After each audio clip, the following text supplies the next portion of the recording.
హైదరాబాద్ నాచారం ప్రాంతంలో దారుణం జరిగింది.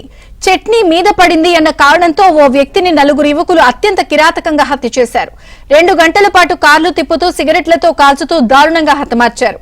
నిందితుల్లో ఒకరిని మైనర్ గా గుర్తించారు. మిగిలిన 3 నిందితులు మహమ్మద్ జునైద్, షేక్ సైఫుద్దీన్, మణికంఠగా గుర్తించారు.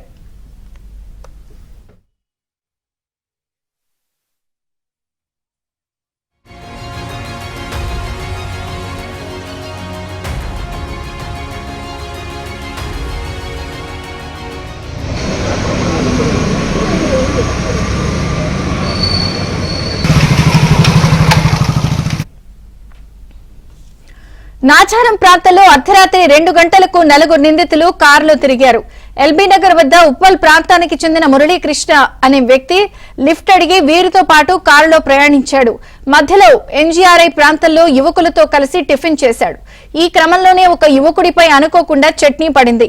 దీంతో ఆగ్రహం వ్యక్తం చేసిన నలుగురు యువకులు మురళీకృష్ణను బలవంతంగా కారులో ఎక్కించుకుని పిడిగుద్దులు గుద్దుతూ నరకం చూపించారు. 2 గంటల పాటు కారులో తిప్పుతూ సిగరెట్లతో కాల్చారు. మురళీకృష్ణ తప్పించుకునేందుకు కారు దూకి పారిపోతూ ఉండగా వెంబడించి మరీ కత్తితో పొడిచి చంపేశారు.